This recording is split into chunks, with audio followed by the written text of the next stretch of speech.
Enquanto o administrador se entregava a conversações educativas com os numerosos subordinados, Aniceto chamou-nos à pequena construção, convidando-nos a um outro ensinamento. Nosso instrutor abriu uma porta e vimos um louco que parecia fundamente irritado. Fixou em nós o olhar inexpressivo e gritou estentoricamente. Aniceto, porém, adiantou-se e cumprimentou-o atencioso, dizendo: "Como vai, Paulo?" As palavras, ao que senti, emitiram certo fluxo magnético, e o enfermo revelou profunda modificação. Aquietou-se de súbito, sentou-se mais calmo, embora trêmulo e espantadiço. Aniceto, com a bondade de um pai, tocando-lhe o seu ombro, perguntou: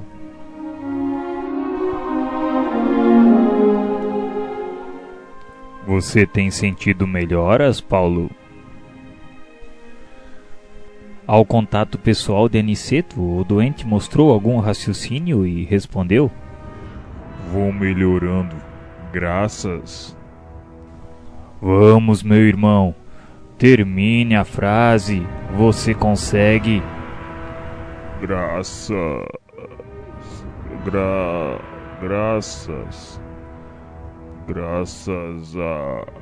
a Deus. Graças a Deus.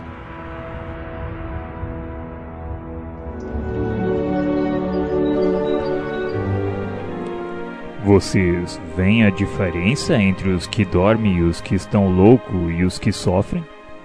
Em nosso lar não temos dos primeiros, e os que se encontram desequilibrados nos serviços da regeneração sentem, na maioria, angústias cruéis. É necessário reconheçamos que os que gemem e sofrem em qualquer parte estão melhorando. Toda lágrima sincera é bendito sintoma de renovação. Os escarnecedores, os ironistas e os perturbados que não registram a dor são mais dignos de piedade, por permanecerem embotados em estranha rigidez de entendimento. Paulo é um doente a caminho de melhora positiva. Ainda não possui a consciência exata da situação, mas já chora, já padece com as recordações do passado triste. Recebi o esclarecimento com atenção.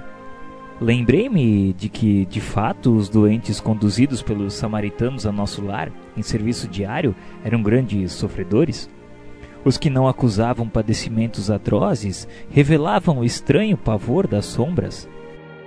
A única entidade que ali observara com absoluta inconsciência da própria miséria fora a de pobre vampiro que não encontrara a guarida nas câmaras de retificação. Nosso instrutor, sem qualquer preocupação de transformar o doente em cobaia, recomendou afetuoso.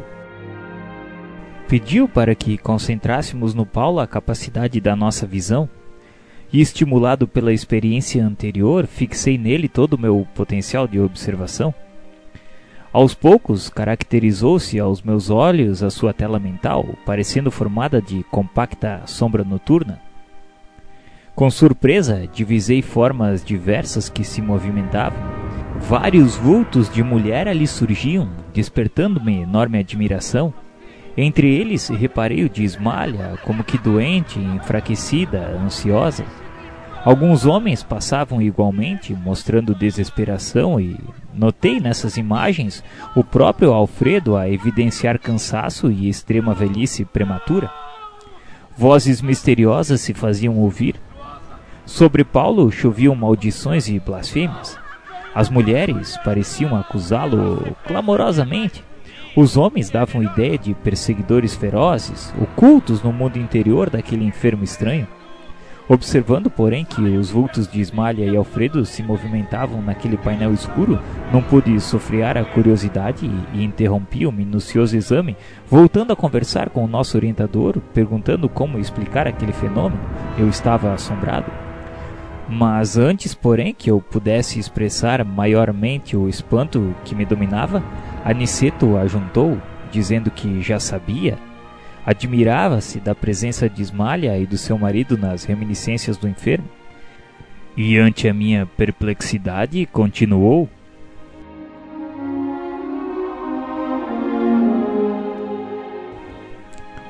Já sei. Admira-se da presença de Ismália e do seu marido nas reminiscências do enfermo. Lembram-se da história de Alfredo? Temos diante de nós o falso amigo que lhe arruinou o lar. Paulo, contudo, não somente cometeu a ingratidão, como envenenou o espírito de outras senhoras, traiu outros amigos e destruiu a alegria e a paz de outros santuários domésticos.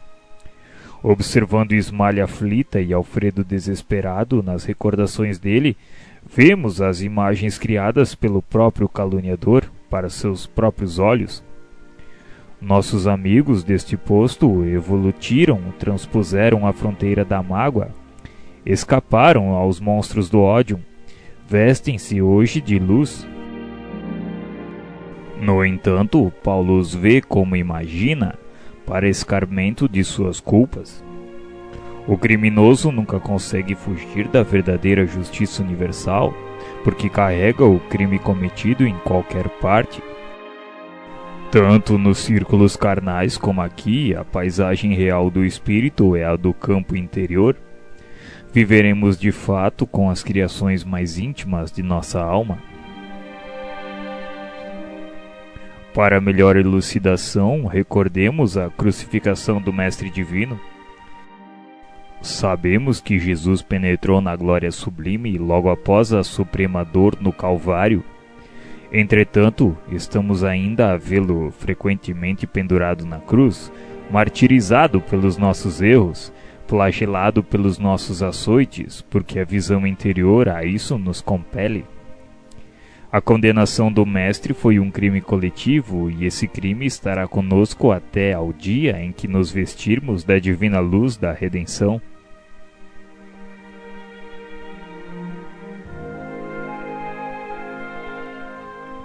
O esclarecimento não poderia ser mais lúcido? Sentia-me diante de nobre revelação. O dever possui as bênçãos da confiança, mas a dívida tem os fantasmas da cobrança. Mas, Sr. Aniceto, Paulo veio ter casualmente a este posto? Não, André. Foi trazido pelo próprio Alfredo, que se sentiu necessitado de disciplinar o próprio coração. Nosso amigo que hoje dirige esta casa de amor desprendeu-se do mundo sob intensa vibração de ódio e desesperação. Sofreu muitíssimo nos primeiros tempos, embora nunca fosse abandonado pela dedicação da abnegada companheira. Alfredo, todavia, não pôde ver Ismália enquanto não se desvencilhou das baixas manifestações do rancor. Socorrido em campo da paz, compreendeu as próprias necessidades. Tão logo adquiriu algum mérito, intercedeu pelo amigo infiel, buscou em recanto abismal e tão nobremente se dedicou ao aperfeiçoamento de si mesmo, que conquistou a posição de administrador de um posto de socorro. Trouxe o tutelado em sua companhia e trata-o como irmão atualmente. Não julguem que o marido de Ismália conseguiu essa vitória espiritual tão somente pelo fato de desejá-la. Ele desejou-a, procurou-a, alimentou-a e agora permanece na realização. Há muitos anos conversa com Paulo diariamente. Nos primeiros tempos, aproximava-se do enfermo como necessitado de reconciliação. Depois, como uma pessoa caridosa, mais tarde adquiriu entendimento, comparando situações. Em seguida, sentiu piedade. Logo após, experimentou simpatia e presentemente conquistou a verdadeira fraternidade, o amor sublime de irmão pelo ex-inimigo. Como vem, o ensinamento de Jesus quanto ao bater e abrir-vos-á é muito extenso. No plano da carne, insistimos à porta das coisas exteriores, procurando facilidades e vantagens. Mas aqui temos de bater a porta de nós mesmos para encontrar a virtude e a verdadeira iluminação. Mas Paulo, todavia, permanecerá aqui indefinidamente? Ele voltará em breve à terra, Vicente. Ismalha tem feito a seu favor inúmeras intercessões e não deseja que ele, ao retomar a razão plena, se sinta humilhado com o benefício das próprias vítimas. Uma das irmãs por ele caluniada no mundo já voltou ao círculo carnal, e a abnegada esposa de Alfredo pediu-lhe que recebesse Paulo como filho tão logo seja oportuno.